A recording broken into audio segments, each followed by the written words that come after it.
Greetings family, we're live on Revolutionary Cam. I'm here with my good brother Kofi Bruce. What's up?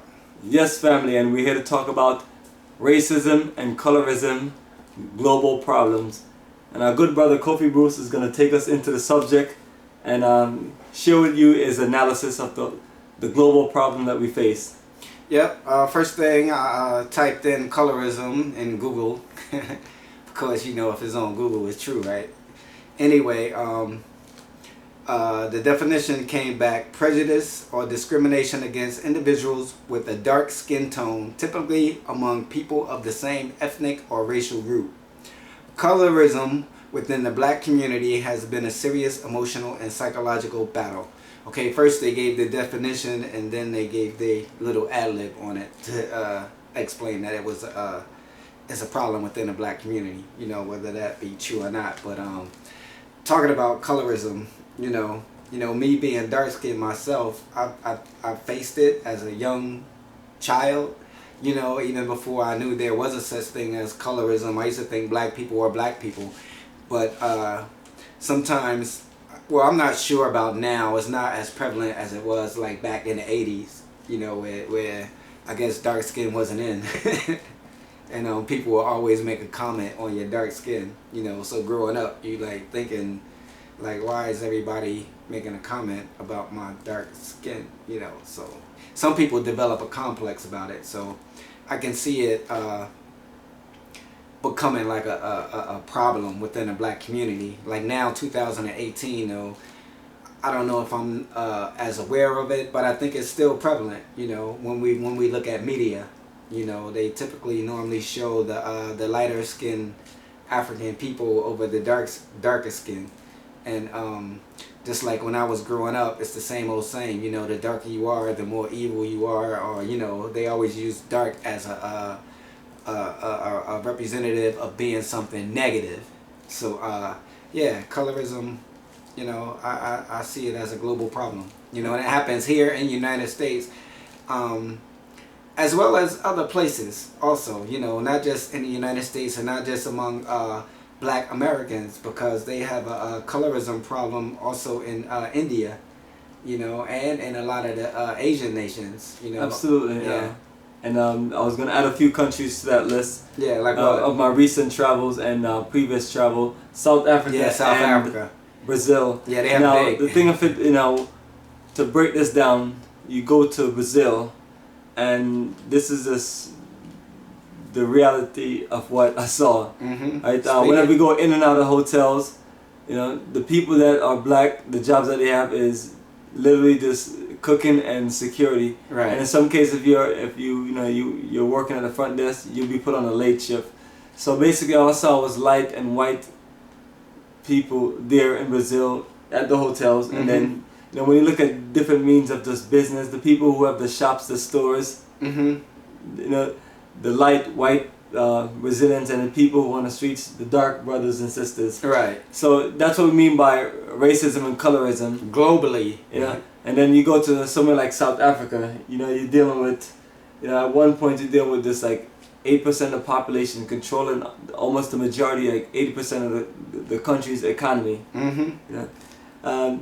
So you know, you just go around the world, like my brother just mentioned, India, you know, you keep on going around the world, you see where, you know, the darker people is pushed in certain parts of the, you know, that country, and it's just reserved for the lighter, whiter people. And yeah, and that's why we always talk about these white devils from Europe, you know, because you talk about the foundation of this colorism madness, Right. putting folks against each other and divide and conquer. So, you know, family, we just have to get back to this, us as, you know, strong African people for nation building. Mm-hmm. Because you know, if you actually look at it and do the true research and history of it, wherever you go where there's a big colorism problem, it always goes back to colonialism or racism or slavery or something, where they instituted light is bright, right, and everything nice, and dark is bad, sad, and everything negative. So, you know, after 500 plus years of this being embedded and embedded and embedded and then passed on by our own selves, you know, we don't even think about it, you know, more, because I think the problem boils down to a cultural problem, because someone taught that and instituted that into a culture and gave us that culture, which is the culture of negativity. And so colorism and racism, as far as within the same ethnic or species, you know, because I don't even really know what race means. I know there's different species, but I'm not sure about race, but that's another topic for another day. And you know, it's been embedded and taught to us that we perpetrate it on ourselves, you know. So it's like a real big problem, you know. It affects us in all aspects of our daily lives, even like doing business with ourselves. I've talked to a lot of people where they feel more comfortable doing business with someone that's lighter skinned than the darker skinned person, because they think the darker skinned person is there for some negative reason. And that's just plain silly. So yeah. Yeah, family. Yeah, it's all around you, and that's so we're dealing with the world of global white domination, and this is what we, and so a lot of things are not just what you think it is. You know? Right. It's you know, it's a system that was created by the oppressive white devil force to control a global world. And you know, we see through these tricks, and so we push in Africa for the Africans, for our people to reach out to let's be a strong global part of building a strong African nation with many wonderful nations, so our people can look to repatriate from these wicked places that are white dominated. Definitely Europe, you know. Right. So it all boils down to culture, you know. If the bottom line is if you want to be a benefit to yourself or if you want to be a benefit to someone else. You know what I'm saying? So a lot of things that we do nowadays, we are benefit to other people and a detriment to ourselves, as far as, you know, controlling our own destiny. So Africa for the Africans, tours and investments. You know, you got anything else you want to say about it?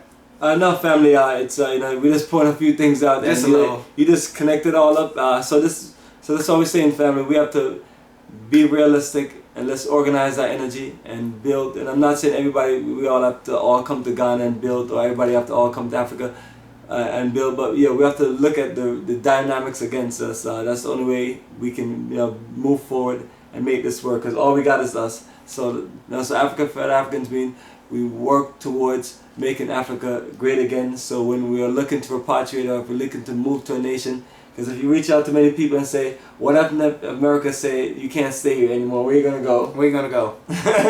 That's a good question. And it's an unnatural First act. people they're gonna be defensive and say, they can't do that. Oh. You know? And I'm a citizen. You know, we built this. I was born here. If someone gave you permission, had to sign into a separate law to give you permission to be a citizen, they could reverse that also. So, think. Absolute family. Yeah. We're the victim of this global world of, you know, white domination, you know, racism, colorism, and that's why we have to just, you know, reorganize a strong African people and build a strong Africa, and reach out to the rest of the African diaspora and move forward. So family, once again, this is Bomani and Kofi Bruce. We're gonna keep it strong. Yeah. And you do the same, and we have a lot of work to do. So drop that colorism, like Malcolm used to say. Family. Who taught you to hate yourself? Back at you next time. All right, family.